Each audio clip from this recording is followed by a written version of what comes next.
Bahkan untuk berjalan sejauh 100 meter saja membutuhkan waktu hampir 2 jam.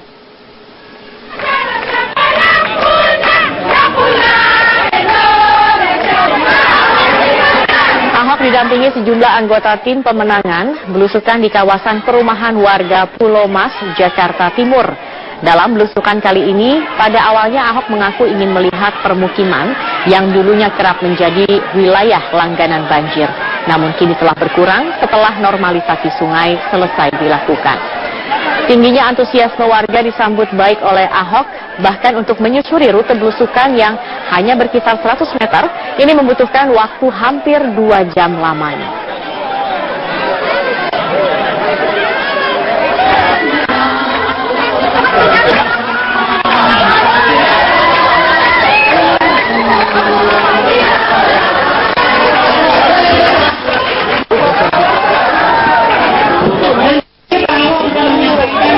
Untuk kebaikan DKI Jakarta.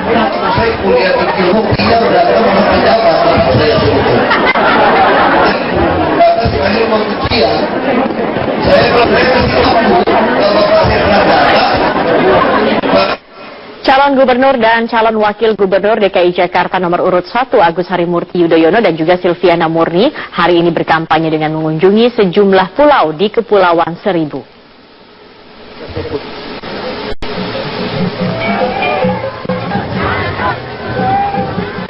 Kedatangan Agus dan Silvi disambut warga Pulau Kelapa, Kepulauan Seribu dari kapal yang mereka tumpangi. Dalam kunjungannya, Agus Silvi mendengarkan aspirasi warga mengenai fasilitas kesehatan dan sulitnya mendapatkan air bersih untuk kebutuhan sehari-hari. Agus Silvi berjanji jika nanti mereka terpilih akan mewujudkan keinginan dan memperhatikan nasib warga Kepulauan Seribu. Di sela-sela kunjungannya, Agus sempat menanggapi kisruh yang terjadi di partai berlambang Ka'bah. Menurut Agus, dirinya tidak akan mencampuri urusan internal Partai Persatuan Pembangunan dan akan tetap fokus untuk berkampanye. Salah, saya tidak ingin mencampuri urusan internal dari P3. Tidak ada masalah dengan kami akan terus fokus dengan strategi. Makasih ya, Jangan lupa. Sementara itu, calon Wakil Gubernur DKI Sandiaga Uno melakukan kampanye di Kelurahan Balimester, Jatinegara, Jakarta Timur. Sandi memastikan program KJP Plus akan dilakukan secara merata jika nanti mereka terpilih. Calon Wakil Gubernur DKI Jakarta nomor urut 3 Sandiaga Uno hari ini belusukan ke Kelurahan Balimester, Jatinegara, Jakarta Timur. Kedatangan Sandi disambut oleh ratusan warga Jalan Wedal. Dalam belusukannya, Sandi mempromosikan salah satu program andalannya, yaitu Kartu Jakarta Pintar atau KJP Plus. Sandi memastikan program KJP Plus akan merata untuk warga yang membutuhkan. Sandiaga juga tengah mengkaji besaran nilai bantuan langsung tunai untuk warga Jakarta. KJP apa itu KJP? Komarudin ke Setia Novanto dilakukan dengan cepat oleh Partai Golkar. Fraksi Partai Golkar sore ini menggelar rapat pleno menindaklanjuti keputusan pergantian Ketua DPR. Kami langsung bergabung bersama rekan Jessica Wawor langsung dari gedung DPR Senayan. Jessica, apa saja yang dibahas dalam rapat fraksi di DPR? Apakah Ade Komarudin hadir dalam rapat pleno ini? Rapat pleno fraksi Partai Golkar yang baru saja selesai tidak dihadiri oleh Ade Komarudin, namun tampak dalam rapat tersebut sejumlah pengurus harian Partai Golkar seperti Ketua Harian Partai Golkar Nurdin Halid dan juga Sekjen Partai Golkar Idrus Marham turut hadir dalam rapat pleno dan hampir semua anggota fraksi ikut dalam rapat pleno tersebut. Adapun sejumlah agenda dalam rapat pleno fraksi Partai Golkar tersebut membahas terkait dengan tindak lanjut dari keputusan atau pleno DPP Partai Golkar yang memutuskan Setia Novanto untuk kembali menjabat sebagai Ketua DPR menggantikan Ade Komarudin.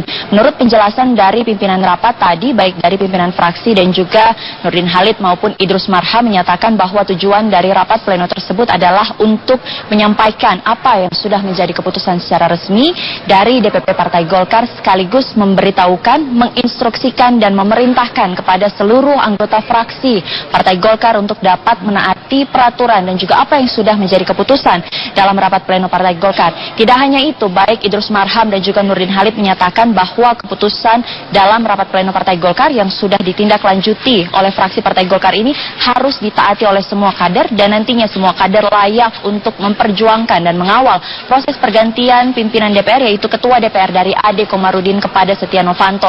Melihat proses pergantian mulai dari usulan pergantian Setia Novanto menggantikan Ade Komarudin ini, kita melihat prosesnya cukup cepat. Sejak pada hari Senin, DPP Partai Golkar menggelar rapat pleno. Kemarin pengurus harian Partai Golkar secara resmi berkomunikasi dengan pimpinan fraksi Partai Golkar. Terjadi pertemuan secara tertutup selama lebih kurang 1 jam, dan hari ini langsung ditindaklanjuti dengan digelarnya rapat pleno, dan dipastikan bahwa surat pergantian pimpinan DPR tersebut sudah sampai ke pimpinan DPR, dan nantinya hal tersebut diharapkan akan segera diproses oleh pimpinan DPR ke depannya. Berikut kami sampaikan kutipan pernyataan dari Ketua Harian Partai Golkar Nurdin Halid terkait dengan apa yang menjadi poin dalam pembahasan rapat pleno Partai Golkar. Dengan keputusan Partai Golkar terhadap pengembalian Pak Setia Novanto sebagai Ketua DPR RI. Intinya adalah bahwa keputusan DPR tersebut ada 2 hal.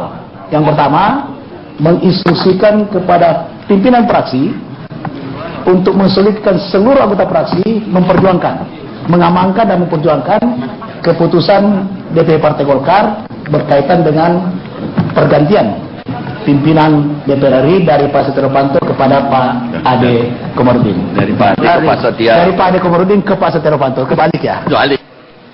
Ya, Zakia, meskipun sudah menjadi keputusan dari DPP Partai Golkar, namun ternyata keputusan pergantian Ketua DPR ini belum dikomunikasikan secara resmi kepada Ketua Dewan Pembina Partai Golkar, yaitu Abu Rizal Bakri.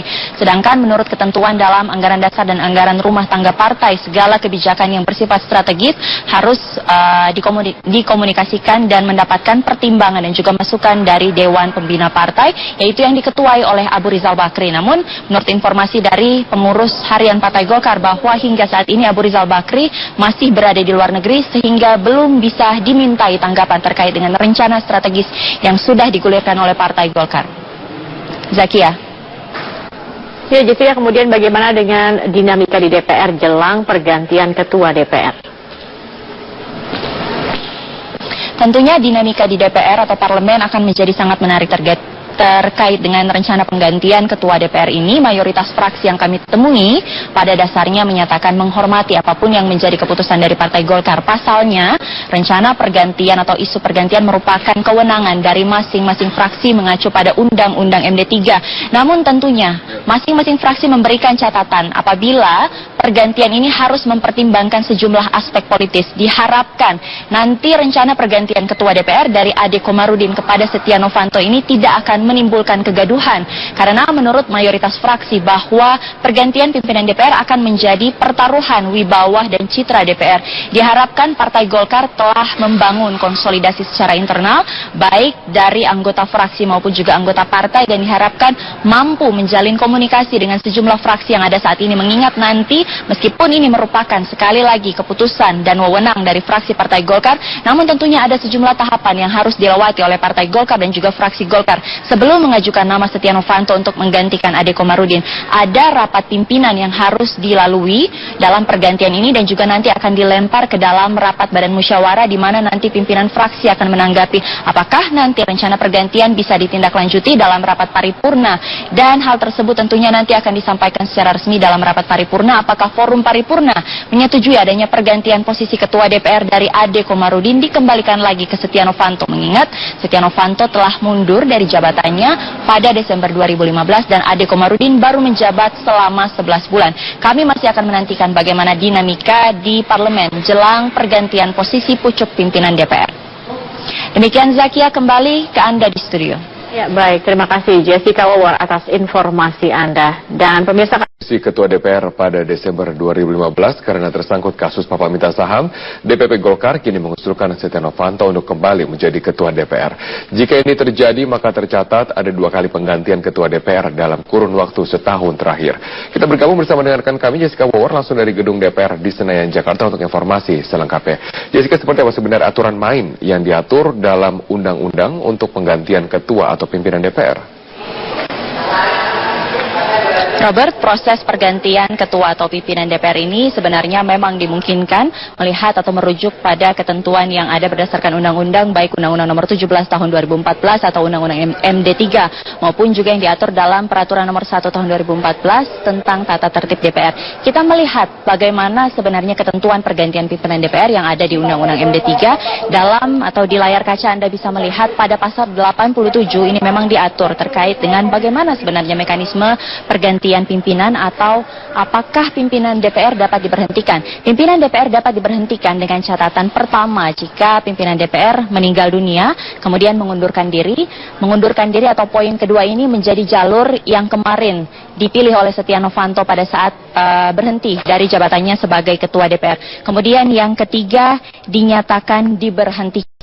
Dan pada ayat kedua ada turunan penjelasan pimpinan DPR tersebut dapat diberhentikan dengan catatan ada sejumlah hal, yaitu yang pertama pimpinan DPR dianggap tidak dapat melaksanakan tugas secara berkelanjutan. Kemudian poin kedua juga mencatat bahwa pimpinan DPR terbukti melakukan pelanggaran sumpah maupun janji jabatan. Yang ketiga dinyatakan bersalah berdasarkan putusan pengadilan yang tentunya sudah berkekuatan hukum yang tetap. Kemudian diusulkan oleh partai politik ditarik ke anggotaannya sebagai anggota, kemudian melanggar ketentuan larangan dalam undang-undang, dan yang terakhir adalah diberhentikan sebagai anggota partai politik. Sementara untuk mekanisme pergantian ini diatur dalam tata tertib DPR atau Peraturan Nomor 1 Tahun 2014. Di sini dicatat dalam poin salah satunya adalah dalam hal pergantian pimpinan DPR yang dilakukan tidak secara keseluruhan. Nantinya salah seorang pimpinan DPR dapat meminta nama calon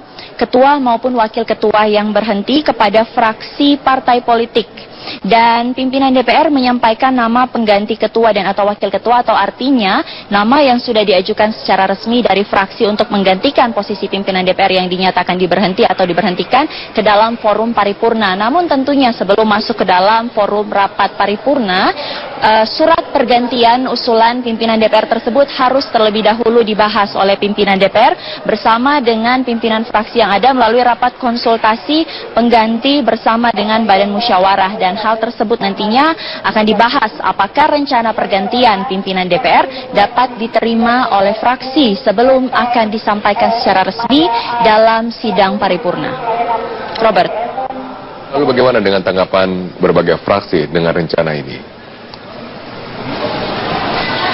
Mayoritas fraksi yang ada di DPR menanggapi rencana pergantian atau kembalinya Ketua Umum Partai Golkar Setia Novanto ke posisinya yang ada, yaitu Ketua DPR, menanggapi dan menghormati apapun yang menjadi keputusan dari Partai Golkar. Mayoritas fraksi menyatakan hal tersebut merupakan urusan internal Partai Golkar. Namun ada beberapa catatan yang disampaikan oleh mayoritas fraksi yang tadi kami temui, di mana catatan tersebut menyangkut dengan apakah rencana pergantian Ketua DPR ini dapat mengganggu stabilitas politik maupun juga situasi politik yang dinilai saat ini sudah mulai kondusif, mengingat saat ini DPR tengah melakukan perbaikan kinerja melalui produksi legislasi, dan dikhawatirkan nanti pergantian ketua DPR ini nantinya akan berpengaruh atau berimplikasi pada citra dan wibawa DPR, karena akan ada kesan hanya akan ada perebutan kekuasaan begitu terkait dengan posisi ketua DPR. Menarik, Robert, untuk melihat bagaimana rencana pergantian ketua DPR ataupun pimpinan DPR ini, kita berkaca pada status penggantian atau pemberhentian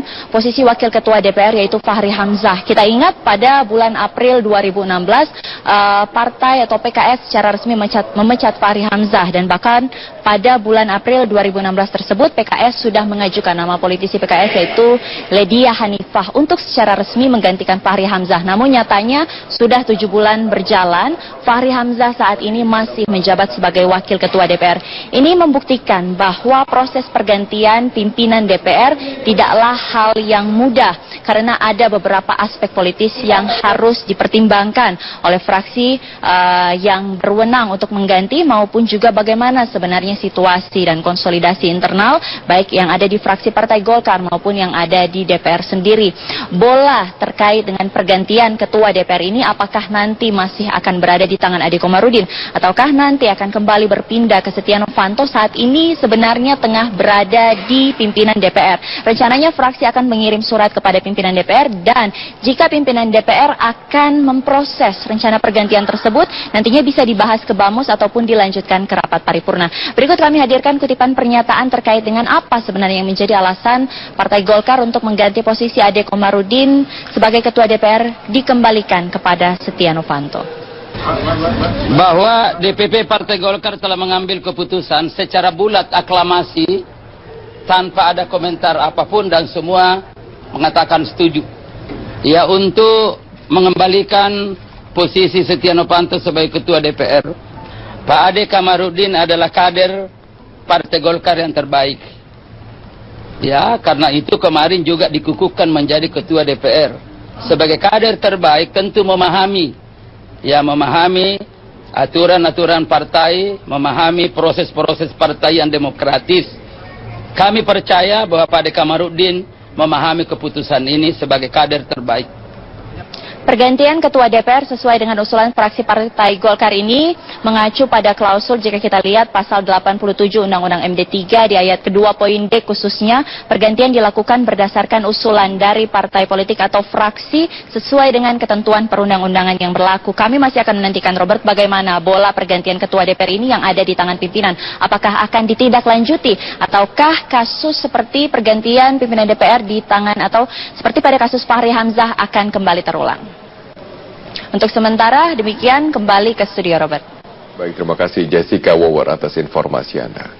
Amanat Nasional Zulkifli Hasan menemui Ketua Umum Partai Golkar Setia Novanto di kantor DPP Golkar di Jakarta untuk membahas kondisi politik Indonesia. Informasi selengkapnya kami telah bergabung bersama rekan Anissa Rahman dari kantor DPP Golkar Jakarta. Anissa, apa pertemuan atau hasil pertemuan antara Zulkifli Hasan dengan Setia Novanto? Ya, Zakia, tadi sekitar pukul 14 waktu Indonesia Barat, pertemuan tertutup antara Ketua Umum Partai Amanat Nasional Zulkifli Hasan dan Ketua Umum Partai Golkar Setia Novanto telah selesai dilaksanakan di kantor DPP Partai Golkar Slipi Jakarta Barat.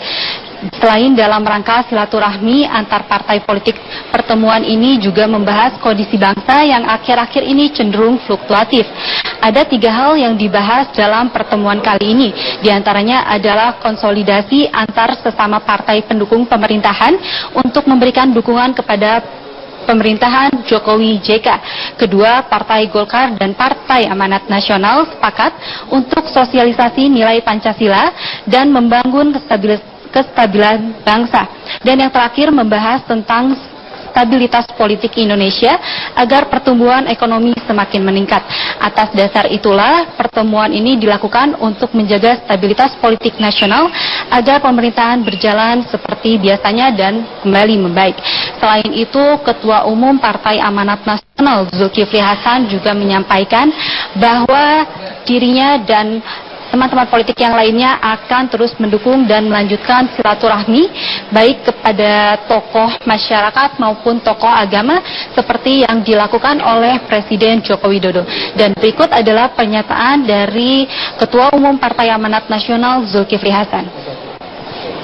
Ini yang kata Presiden agak menghangat, ya, kita perlu menghadapi situasi ini dengan cara-cara Indonesia, dengan nilai-nilai luhur keindonesiaan kita.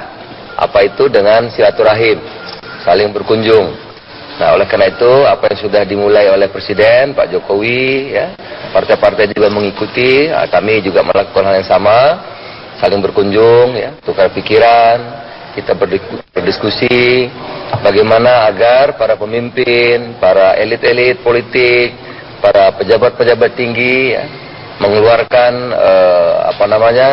himbauan-himbauan yang menyejukkan, yang mendamaikan, yang memberi rasa aman dan rasa tenang.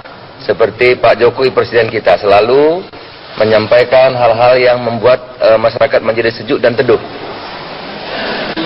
Ya, dan Zakia, sebelum bertemu dengan Ketua Umum Partai Golkar Setia Novanto, Zulkifli Hasan juga sebelumnya sudah bertemu dengan Ketua Umum PDIP Megawati Soekarno Putri.